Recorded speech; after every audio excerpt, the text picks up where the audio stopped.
Police from the Radhakishorepur Police Station recovered a significant consignment of dry cannabis weighing 15 kg from the Udaipur Railway Station platform late on Monday night. The seizure was made following a tip-off about illegal narcotics being stored at the station. The street value of the seized drugs is approximately to be 1 lakh rupees. Radhakishorepur Police, acting on confidential information, launched an operation at the Udaipur Railway Station. During the search, officers noticed a large unattended bag lying suspiciously on platform number 1. Upon inspecting the contents, police discovered 10 packets of dry cannabis. S.I. Dipanjan Majumdar of the Radhakishorepur Police Station confirmed the recovery, stating that 10 packets contain an estimated total of 15 kilograms of Ganja. The street value of the seized drug is approximately to be 1 lakh.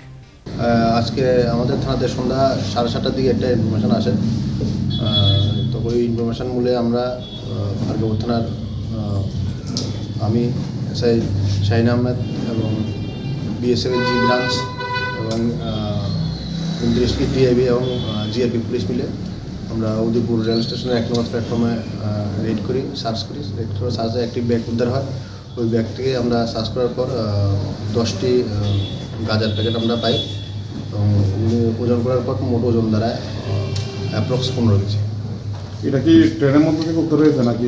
না, platform 1 নম্বর platform থেকে উদ্ধার হয়েছে। কাউকে কি আমরা আটক করতে পেরেছি? না, আটক করতে পারিনি। অ্যাজ এ আনক্লেমড সিজ করা হয়েছে। কিসের মধ্যে ছিল এটা? একটা ব্যাগের মধ্যে ছিল। আচ্ছা, টোটাল ওজনটা?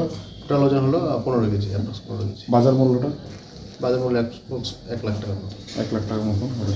এটা কি কোনো গোপন খবর ছিল আপনাদের কাছে? আমাদের গোপন খবর ছিল। Police are now investigating who placed the bag on the platform and whether it was intended for smuggling to another location. A case has been registered under the NDPS Act and a search is underway for the culprits involved. Reporter by Chini, Khorang.